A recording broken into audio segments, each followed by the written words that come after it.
So obviously I use like all the Google Classroom and Drive and like Google Docs and slides and stuff. The assistive technology I use to help me at college are Read and Write, Google Keep and Grammarly. In college and for assessments, I use a reader pen, which helps me to read words in the right order. This is really helpful when reading exam questions, so I can focus on key command words and listen back to them as many times as I need. I used lots of different technology and it sort of really did help me. I especially used Read and Write, which was really sort of helpful for me. I found it really easy to use and it really worked for me. Because I do quite written subjects, I find it easier to electronically highlight pieces of text or information, and also with Read and Write, I find it somewhat easier for a computer to talk to me and read stuff to me. So it feels a lot more natural in a way, and it feels a lot more personalised as well. I'd say it's definitely a positive impact because I'm quite a slow writer.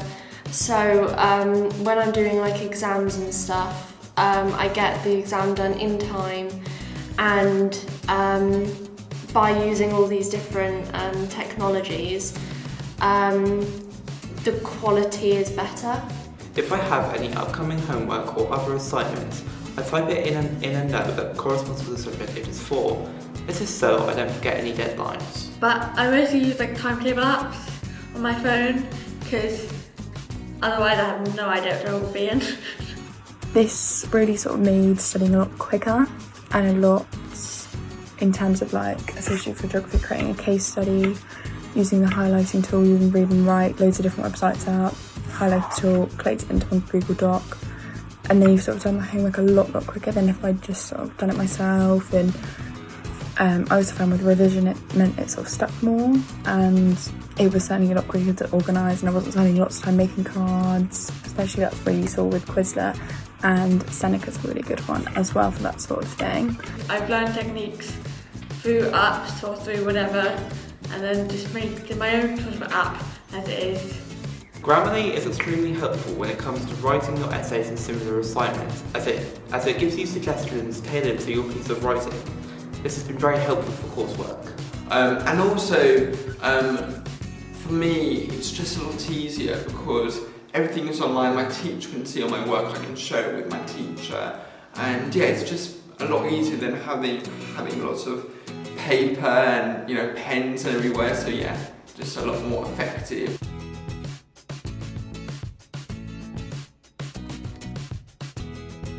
During COVID, I've used technology more than usual due to lessons being moved online and some assessments being completed online at home. Because of the pandemic, I have had more time to discover the different options for assistive technology. Obviously I use it a lot more. Like we had like the blended learning, we were using Google a lot, and I didn't really, before I didn't know everything that Google sort of had to offer, and I've started to use everything a lot more because I know that it's there.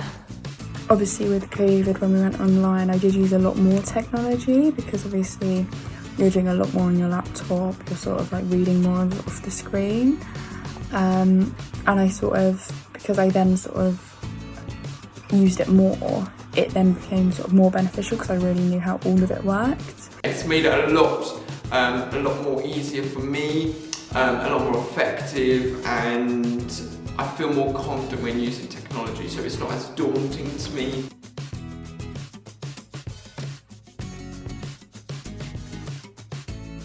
My advice to other students is that it is always good to do some research on the different types of assistive technology.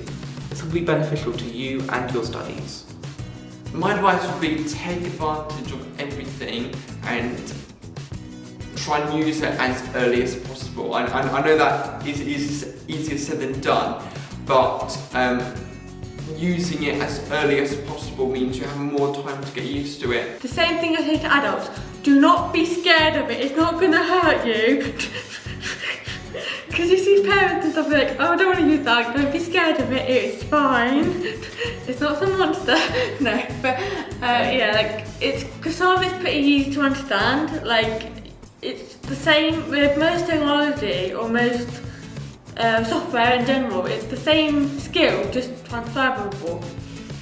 If I had one piece of advice to give to other students who are starting to use assistive technology, it would be, don't be embarrassed to use it in lessons, even if your peers around you are not using the same technology. Try everything out, see what works for you, which settings work for you. Is there a better colour? Is there a way of sort of a gradient, so like would a slightly lighter shade of yellow help? But try everything. Do you like the reading pen? If you do, look at getting one. Would you rather type in your college lessons? Definitely listen to any advice that your teachers have to say and anything that they suggest. Even if, like, use it a couple of times just to see, like, even if it isn't for you, at least you've like tried it and you know what works and what doesn't. It can be a slow path, but it can be quite a quick one, because sometimes when you know the formulas, you can then do whatever. Like in maths, if you know the formula, that you can then do. If you know the basics, you can then do all the extreme stuff. So if it's just a case of learning the basics, you could always have someone, if you can't get the grips of it yourself or somebody else, you can always ask multiple people to help you explain it, and then as soon as you know that bit, you might be able to just get there.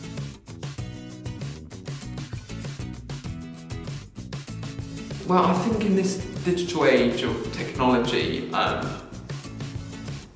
think it's easier for like-minded individuals to communicate with other individuals. It just confirms how much that student, the original student, knows about the technology, I guess. Because if the student knows the technology, it's like, oh wow, yeah, I actually know this technology, let's see what else I can do with it. So by them teaching somebody else, they might actually learn they can do other things with the technology. Like, I taught my friend how to use an app for the video game we're using, and I didn't even know you could do something. I was like, you can do that? That's cool, that will help. And also, it's not as daunting when you've got maybe a member of staff who's got a lot more experience. It can feel a bit daunting and a bit pressurising as well. But when you're sat next to your friend or your sister, brother, whatever, it feels a lot more personal. And you can find ways to work together as well, so it has that sense of unification as well, which is really good. Yes, I guess you can find your own little shortcuts that can help others. Like if you've learned, oh yes, press this button and it will instantly send it, or whatever, something like that, like shortcut keys. You can then teach them, who can then teach whoever else.